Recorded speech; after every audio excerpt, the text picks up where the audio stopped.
Well, puro tayo accountability ni VP Sara, no? Pananagutan ng Vice Presidente, confidential fund, etc. Pero ito ho, ito ang malaking hamon sa 20th Congress. O ayan, harap-harapan sinasabi ng Presidente. There was a deliberate act on the part of the House to sit on valid impeachment complaints filed by citizens and endorsed by members of the House. And worse, those who endorsed these 3 impeachment complaints filed by citizens later signed the 4th impeachment complaint. That's another technicality. Aray ko! Papaganon ka na lang yung Aray ko! Naku, panigurado, hindi ho ikatutuwa nitong si Martin Romualdez itong balita na to. Nanindigan ho ang Korte Suprema sa pagbabasura dyan sa impeachment laban dito kay VP Sara. At itong si Manong Ted Pailon, meron ho siyang banat doon sa mga congressman at senador na kung umasta akala mo kung sinong mga santo. Yung walang humpay ang banat nila dito kay VP Sara, pero sila mismo merong skandalong kinasasangkutan. Flood control, ayuda at kung ano-ano pang kabalbalan. At dito sa The Big Story, nagpa-interview na ho itong si Attorney Ernesto Francisco Jr. Marahil naririnig nyo ho yung Ernesto ruling, Francisco ruling. Lagi ho nating naririnig yan. Yan na ho siya mga kababayan, nagpa-interview na ho siya sa 1PH at ating hong pag-uusapan yan dito sa video na to. Pero bago lahat ng yan mga kababayan, isang like at isang subscribe, masaya na ho tayo dyan sa mga gusto sumali sa ating community. Scan nyo lang ho yung QR code na yan para kayo ho pinaka unang makakita sa ating mga reaction video. Ayun na nga mga kababayan, Supreme Court reiterates VP Duterte impeachment ruling immediately executory. Kaya naman ng mga kababayan, bukas parang nanginginita na ho natin kung anong kahihinatnan na magiging botohan sa Senado. Pagka itong mga senador na to nagpumilit pa, ewan na lang ho natin. Ang Senado, walang problema. Wala kayong maling ginawa dyan, di ba? Wala ho silang maling ginawa dyan. Ang may problema, ang House of Representatives. Inupuan nila yung tatlong impeachment complaint. Yung pang-apat, yun ang ilagay ho nila sa arangkada. Talagang mabilis pa sa alias 4. Nasa Senado yung mga articles of impeachment. Ang problema ho dito mga kababayan, lagi nating naririnig, forthwith. Ang tagal ng pag-aaway-away na yun sa forthwith na yan, di ba? Ganito forthwith, ganyan yung forthwith. Dapat forthwith, talakayin kagad. Wala nang maraming cheche-bureche, di ba? O dito mga kababayan, maliwanag pa ho sa sikat ng araw ang gustong mangyari ng Korte Suprema. Immediately executory. Ang naging decision nila na yan, dyan sa impeachment laban dito kay Vice President Sara Duterte. Immediately executory, hindi forthwith ang ginamit na salita dito. Baka sabihin na naman, forthwith yan. Pagka yung mga kumukontra sa impeachment, hindi maintindihan to, magkakaproblema ho tayo dyan. Tayo ho naniniwala sa mga susunod na araw talagang makikita ho natin na ang Korte Suprema hindi basta-basta magpapatinag o magpapasindak doon sa mga elected government official na akala mo kung sino. Ang kakampi ng Korte Suprema dito sa isa na to ang sambayan ng Pilipino. At kung meron mang nakakapanood dito na anong ginagawa niyo dito kung taga Korte Suprema kayo? Hindi ako napaisip. Anong gagawin dito ng mga taga-Korte Suprema? Hindi, pero sinisigurado ko sa inyo dito kung meron mang naligaw, nasa likod nyo ho ang sambayan ng Pilipino. Kung ano man ang maging desisyon nyo, kaming mga law-abiding citizen susunod dyan sa kung ano man ang ipag-uutos ng Korte Suprema. Hindi ho kami kagaya noong mga utak rebelde, yung mga kontrabida, yung mga galit sa mga Duterte. Hindi ho namin gagawin yan. Kami ho respeto kung ano man ang desisyon ng ating kataas-tahasang hukuma. Pasadaan na rin ho natin itong si nagmamantika. Nagmamantika to Nagmamantika ho itong mga kababayan. Eto si Jude Asidre, itong Hey Jude. If the impeachment case is dismissed, then it's to the country's loss. Ano is to the country's loss? Pinagsasabi mo na naman. Nagdidiluryo ka lang, Brad. Ikain mo lang yan. Ikain mo lang yan, Jude Asidre. Pero pansin nyo ba? Wala ba kayo napapansin? Parang nagiging health conscious na yan si Jude Asidre. Di mo nakikita pa parang pumapayat siya. Nasermonan ka ba ni Tamba? Ay, nako, Jude Asidre. Wala na ako. Finish. Parang nanginginitan ako natin kung ano mangyayari bukas dyan sa botoan na yan dyan sa Senado. Naniniwala ho tayo, yung pagbobotohan sa Senado na yan, isa ho yan sa makakapagpalakas sa loob ng ating mga magigiting na maestrado dyan sa Korte Suprema. Ang nakikinig, naniniwala sa rule of law at ayaw nila magkagulo ang Pilipinas. Kasi kung sakali magkagulo, mga kababayan, magsaside ho tayo sa Korte Suprema. Naknanto ka, magsaside ho tayo sa Korte Suprema all the way, Kahit ano pang maging desisyon ng Korte Suprema, sa kanila tayo magsaside. Dahil yung mga yan, hindi mga politiko. Hindi nila pinapangarap na maging presidente sa 2028. At hindi sila nagbabayad ng butante para lamang makaupo dyan sa Korte Suprema. Sila ho ang ating papanigan dito sa isa na to. Kahit magsama-sama na lahat ng former Associate Justice, former Chief Justice, dyan kayo lahat sa tabi ni Tamba, wala kayong pakialam. Basta kami, dito kami sa Korte Suprema. Kung ano man ang panawagan nyo, wala kang pakialam, magsama-sama kayo dyan, mga pinklawan, mga makakaliwa, mga sympathizer ng mga MP, magsama-sama kayo. Di ba? Yung mga Talyanista and Saimada, mga former Associate Justice, former Associate Chief Justice, dyan kayo, magtipon-tipon kayo. Basta sambayan ng Pilipino at yung mga senador na nasa tamang katinuan, doon kami kung ano sasabihin ng Korte Suprema. Di ba? Ito hindi binayaran to Ika nga, pagka ikaw wala ka na dyan sa institution na yan, nasa labas ka na, civilian ka na, medyo sketchy na yan, ika nga, medyo, hindi nga. Wala bang mensaherong pinadala sa'yo, si Tamba? Mahirap na, di ba? Eto, pakinggan natin ang mga banat netong si Manong Ted Pailon. Manong Ted, pasok! Para lang ho natin maiklaro po ito. And yung kahalagahan din po ng komite ni Congressman Joel dito po sa usapin na ito. And meron pa ho tayong ilang pang iduduktong dito po sa ating diskusyon na ito. After all nga, no?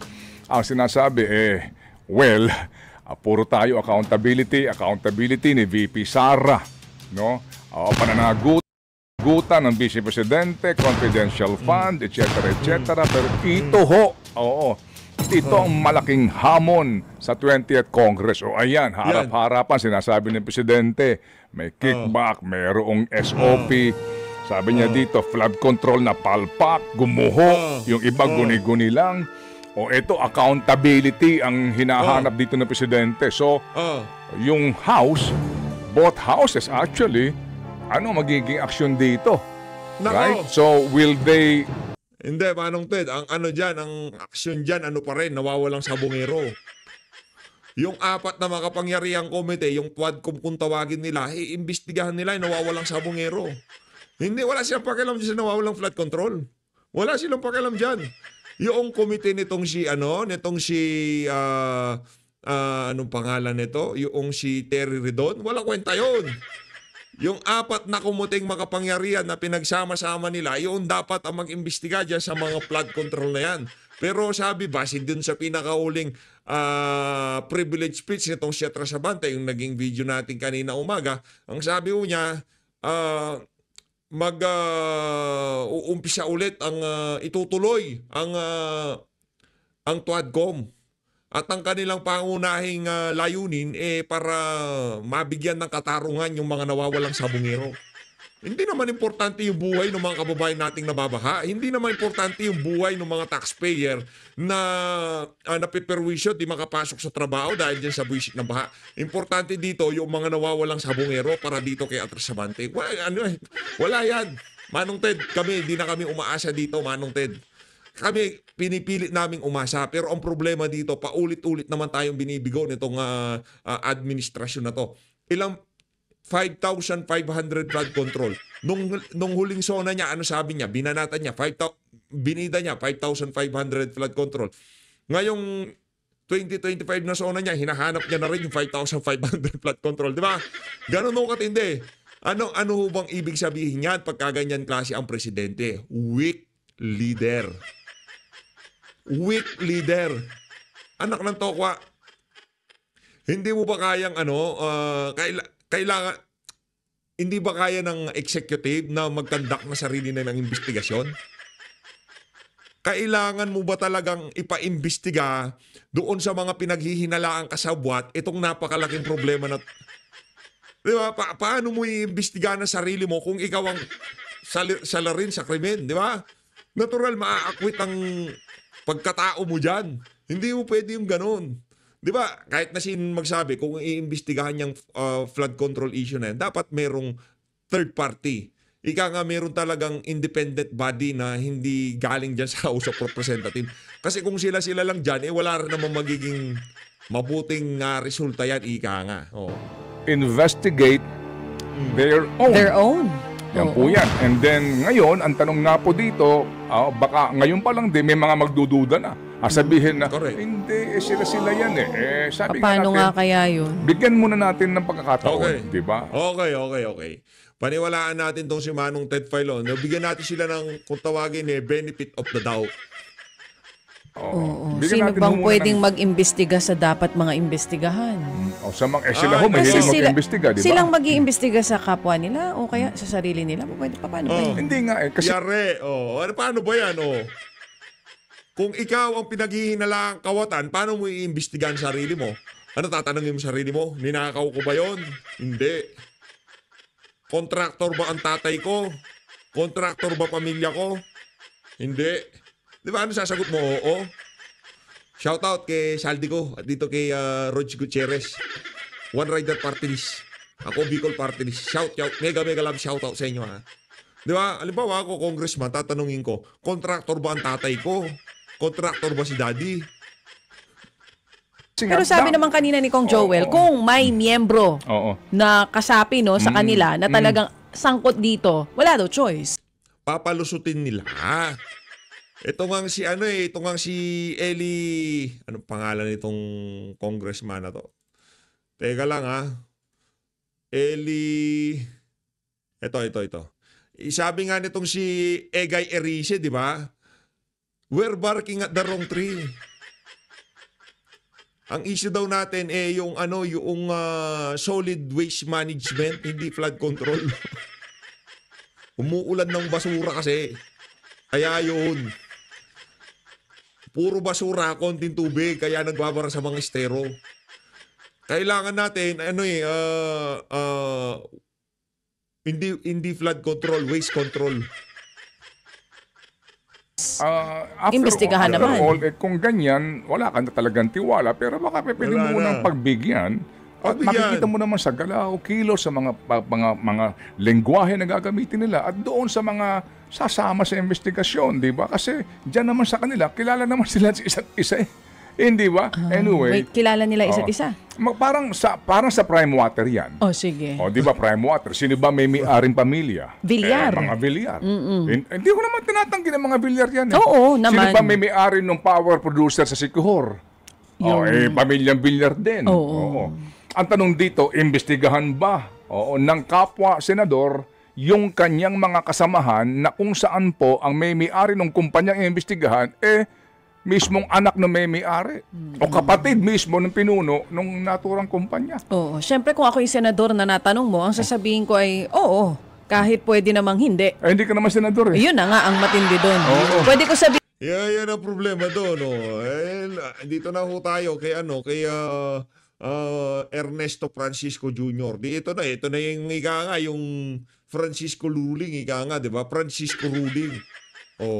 Ito na ho yun mga kababayan. Ito na, game na ho ito. Sara's Tuloy. impeachment. I have read the decision several times, and I am very convinced that it is correct. It is correct because what the Supreme Court did was just to address a grave abuse of discretion on the part of the House. The issue Nako. here is that the House of Representatives did not comply with the constitutional one-year bar rule and violated the Supreme Court decision in the Francisco ruling. What the House of Representatives should have done is that after the first impeachment complaint was filed, then the House should have acted right away on it immediately by including it in the order of business, and the House thereafter should have referred it right away to the Committee on Justice. That was not done. It's in the House rules.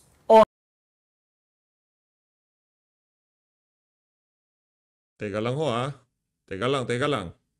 It should be done, but that was not done. So the Supreme Court, it's the duty of the Supreme Court, it's the constitutional duty of the Supreme Court to determine if there has been grave abuse of discretion on the part of the House of Representatives and to correct it. And here, there's a clear grave abuse of discretion on the part of the House of Representatives. This is not a question of Meron daw clear abuse of discretion. the House following the Francisco ruling. The House did not follow the Francisco ruling and violated the constitutional provision on the one-year bar rule. Naku, All right. yung binibida nilang, base dito sa Francisco ruling, Francisco ruling sila ng Francisco ruling, yung mismong kalaban nila dito sa ano na to, doon sa naunang kaso ng impeachment, siya na mismo nagsasabi, merong grave abuse of discretion. Yari, si Tamba dito. Let's go back to the Francisco Doctrine, which was initiated in a way which is exemplified by yourself.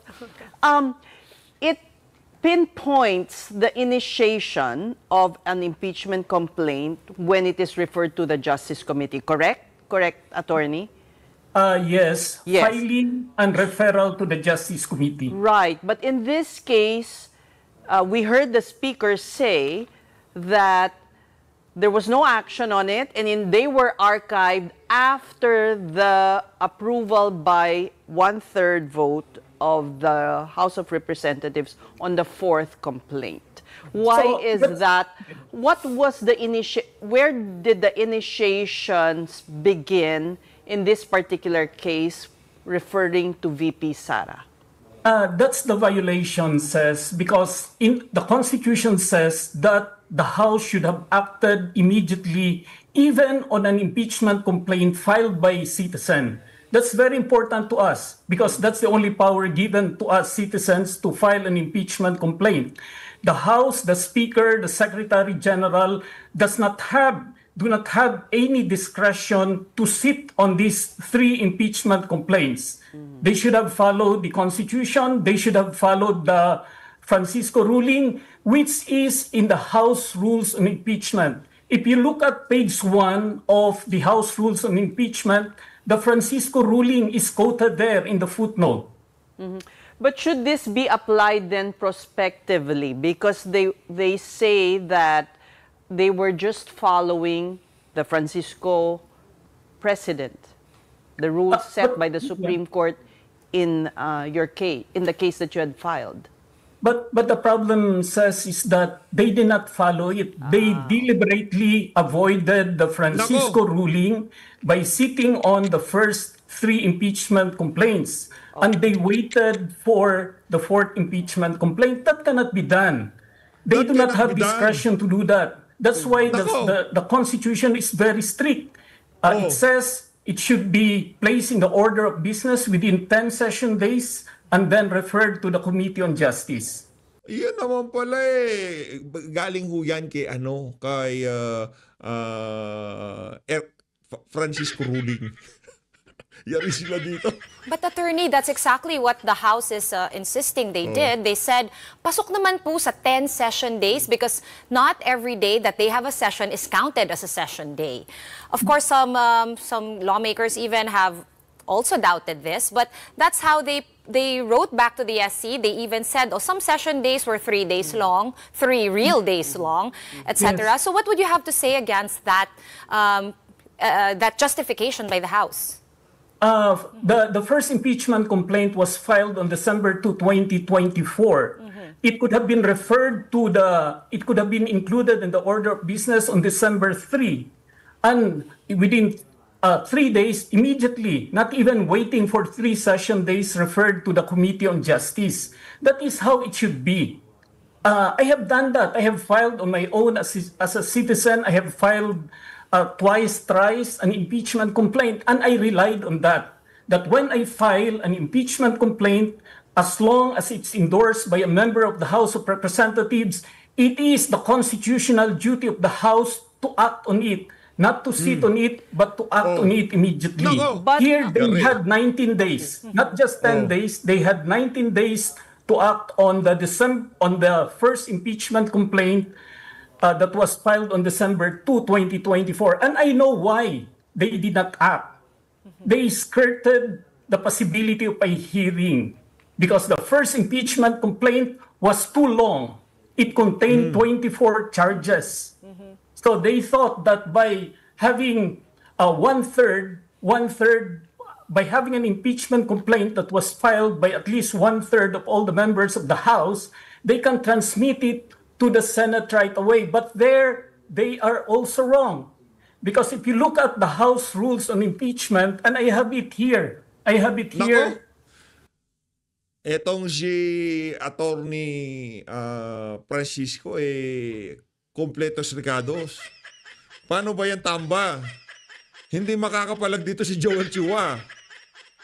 Si Benny, nako, lalamunin ang buhay nitong si Attorney Francisco yung mga yan. It says, Section 2, impeachment shall be initiated by the filing and subsequent referral to the Committee on Justice of, letter C, a verified complaint or resolution of impeachment filed by at least 1/3 of all the members of the House.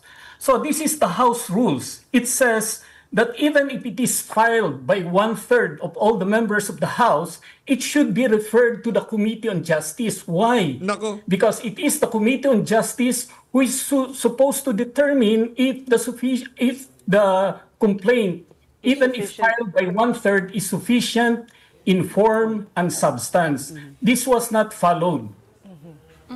But attorney, help us understand why the doctrine of operative fact does not apply in this case, which essentially states that even while the law or the Supreme Court declares it as null and void, the past actions done in good faith may still be considered valid. Precisely. It was not done in good faith. There was a deliberate act on the part of the House to sit on valid impeachment complaints filed by citizens and endorsed by members of the House. And worse, those who endorsed these 3 impeachment complaints filed by citizens later signed the 4th impeachment complaint. That's another technicality. Aray ko! Pag ganun ka na lang yung aray ko! Aray ko! Papagano ka na lang talaga. Inisya. Nitong si Atty. Francisco, yung mga dahilan kung bakit talagang humantong doon sa desisyon na yon ang Korte Suprema. Aray ko. Aray ko. You see, we would not have any problem if the House just followed strictly what is provided in the Constitution and in the Francisco ruling. Had they been in good faith, then that Francisco ruling would have been followed, and maybe by this time, Senate is already conducting a trial. But it's so hard, right, Attorney? Like when you're arguing things like good faith or bad faith, faith is something intangible. And if this is procedural indeed, then how do we argue it? Because it's something that, like it's so affected by personal biases, etc. It can be good faith or bad faith can be seen in the sequence of events. All we have to do is examine the facts. And we can see here a deliberate avoidance of the constitutional 1-year bar rule. Don't violate the Constitution. That's basic. And there was a deliberate avoidance of the Francisco ruling. To make it simple, had they followed the Francisco ruling, all they had to do is that when the first impeachment complaint was filed on December 2, 2024, they should have included that in the order of business right away. The Secretary General has no discretion to sit on it. But on the contrary, based on the constitutional provision, the Secretary General is mandated to immediately refer it to the Speaker and to place it in the order of business. But it did comply. There were 10 calendar days. Sige mga ate. Ilaban nyo lang yan mga ate ha. Ilaban nyo yan. Gusto ko yung ginagawa nyo. Ilaban nyo yan. Ha? Talagang they did comply. Okay, comply. Tuloy. Session days, sorry. 10 session days. No. Even if there was bad faith, let's just say it complied with... Push. Ilaban natin yan. Diba? Baka yan ang gusto ng mga boss natin eh. Push natin yan. Dama impeach si BP Sara. Dahil pagka na-impeach si BP Sara, tuloy-tuloy ang ligaya sa mainstream media. What the rules say. No, Ses, because there were 19 days, there were 19 opportunities for the House to act on it. But what happened was that on the last day, on the 10th session day, February 5, 2025, the Secretary General included all four in the order of business, additional reference of business. And the Secretary General read the fourth impeachment complaint So are first. you saying 19 session days? Not 19 session days. 19 days that Congress House was there. Oo nga po, pero they are counting session days. No, And the rules say session days too, right? Yes, order of business. But if you will notice, there is such thing. Ang hirap po dito mga kababayan, itong si Ses nakikipagtalo sa abogado, tapos hindi siya abogado. Yun ang mahirap dito eh. 'Di ba? Ses, push mo lang Ses. Additional reference of business. In fact, these impeachment complaints were included in the additional reference of business, which were taken up outside of those 10 session days, but within 90 days from December 3 up to February 5, 2025. What I'm saying lang is this, that they could have acted swiftly on the first impeachment complaint. So are you They did not. Are you saying that the Supreme Court decision, because other legal luminaries are saying it sets aside the Francisco precedent, it's no longer the existing rule to follow, but this new decision by the Supreme Court, which sets new conditions? There's no inconsistency, Says, because the Francisco ruling is still very valid if given that same set of facts. Now, this is another set of facts that the Supreme Court has to interpret because it has to. It's the arbiter. It has to decide. Take note. Before the Francisco ruling, there is no provision that an impeachment complaint is deemed initiated upon referral to the Committee on Justice. I Yes. placed that in my petition. Right. It made this questioned clear. the rules. I questioned the rules, and then the Supreme Court decided, interpreted the Constitution, and says it's from the filing and referral to the Committee on Justice. Nobody questioned that. Nobody said the proponents of the impeachment complaints then, so many members of Congress did not say that, hey, don't apply that to us retroactively. They did not question because they know they are lawyers. Many of them are lawyers and they know that what the Supreme Court did was right. And do you know what they did? They revised the House rules on impeachment and adopted the Francisco ruling. That's why in the House rules on impeachment, at the footnote mentioned the Francisco ruling. So what's the problem now? The Supreme Court is just interpreting a new set of facts. Okay. Attorney Francisco, to your point, do you think the Supreme Court also considered the fact that House Secretary General Velasco also gave an interview, a TV interview at that, where he said, where he was asked, why did you not refer this sooner? And he said, because some House members asked me to hold on because may hinahabol pa silang isa pang complaint. So things like that factored into the Supreme Court decision, you think? Yes, you can see that in the footnotes, but that shows bad faith. And that shows that you cannot invoke good faith.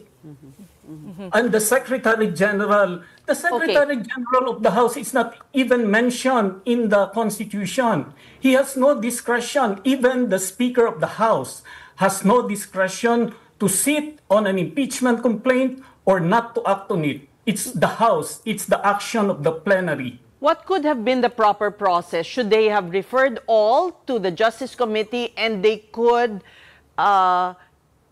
put them all together into one complaint, combine all these 4 complaints? Could that... In the Francisco ruling, there's a portion there that says that when the impeachment complaints are in the Committee on Justice, they can be consolidated. Yes. That's in the Francisco ruling. Although I personally disagree with that, no? Because this is first to file and referred to the Committee on Justice. Kaso attorney, meron ding mga sham complaints di ba? Na you can be the first to file, and then initiation starts and you're stuck with a complaint that cannot prosper. Yes, but look at it this way.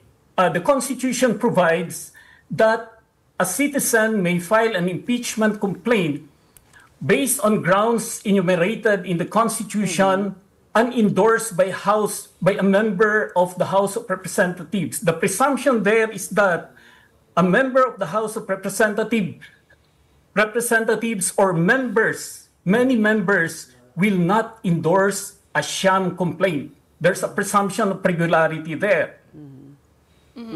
Well, Attorney, what happens now? Because the House of Representatives has already filed a motion for reconsideration. How likely is it for you that a unanimous ruling could be reversed? And the Senate will also be tackling this in 2 days. Can they proceed? Because there's no TRO naman from the Supreme Court.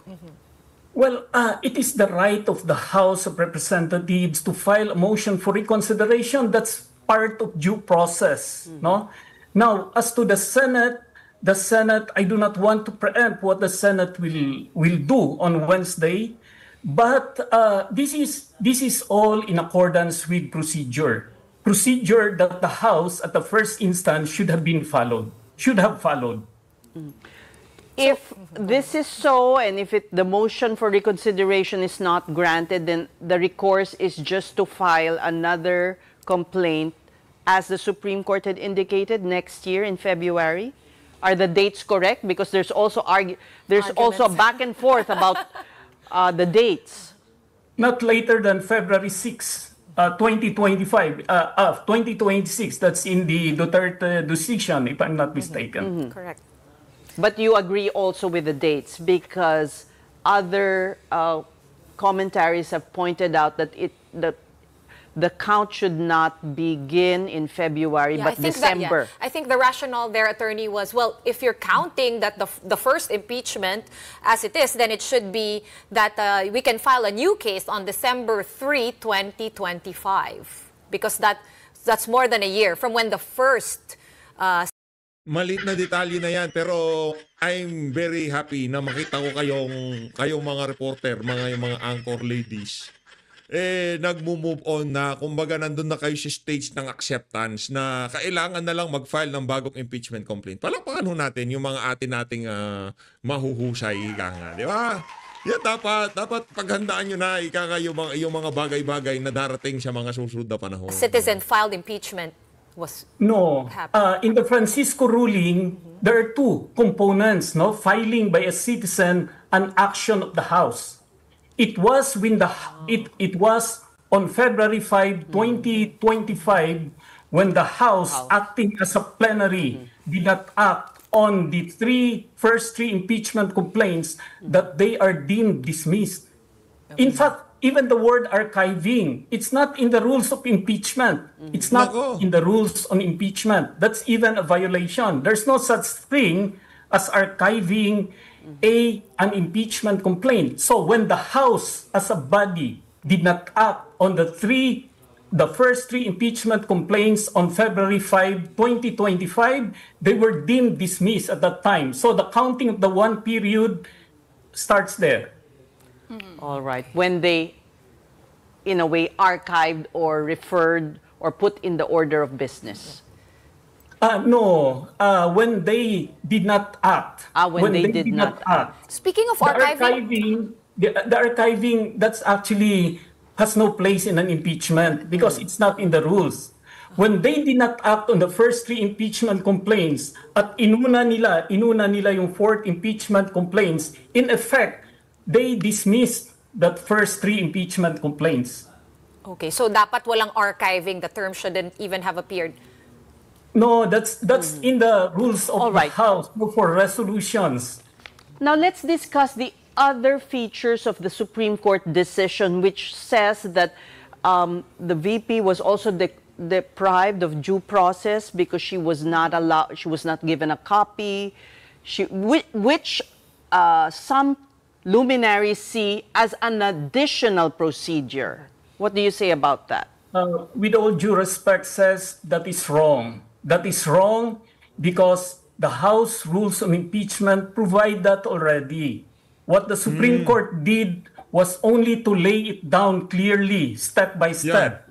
What's my basis for this? The House rules on impeachment. The Francisco ruling is incorporated in it. There's notice, hearing. That's the essence of due process. And lastly, and very important, it says on the last page, rules of procedure. The rules of court shall, as far as practicable, apply to impeachment proceedings before the House. What is the rules of procedure? That's the rules that govern all court proceedings. And almost all rules, every rule in that rules of court provides for due process. Filing of a complaint, filing of an answer, period when to do certain things, that is due process. But That the is not naysayers- new. Right. But the naysayers, attorney, would say, this is only quasi-judicial, this is more political, and maybe what the Supreme Court has done with this ruling is to make it actually more judicial than political in nature. What would you have to More say? difficult. More difficult too, yeah. Impeachment in layman's language is a unique proceeding. But it is also subject to constitutional provisions all over the Constitution. And a primary of that, principle of that is the Bill of Rights. They cannot say that the impeachment proceedings is not subject to the Bill of Rights. Every step of the impeachment proceedings should be subject to the Bill of Rights. And this is not just the right of the respondent to be heard. It's more important the right of the complainant to be heard. I have been a complainant a number of times, and I know how it feels when I am not heard by the House. Well, attorney, at the same time, speaking of right to be heard, some of the Ayun na nga mga kababayan, kung gusto nyo panoorin ang kabuuan niya na to make the story short, better luck next time, House of Representatives. Maraming salamat daw sa pag-support sa PH Update. Mag-ingat po kayo lahat. O yan, Francisco ruling. Ayan yung mismong Francisco versus House of Representatives. Ayan, maliwanag pa sa sikat ng araw. Para wala nang away-away. Itong si Tamba kasi, MR pa. Papaalalahanan niya pa na impeachable official ang mga ko. Ito talagang mama na to. Ayan, iyak ka ngayon. Maraming salamat po mga kababayan. Mag-ingat po kayo lahat. Mahal natin Pilipinas.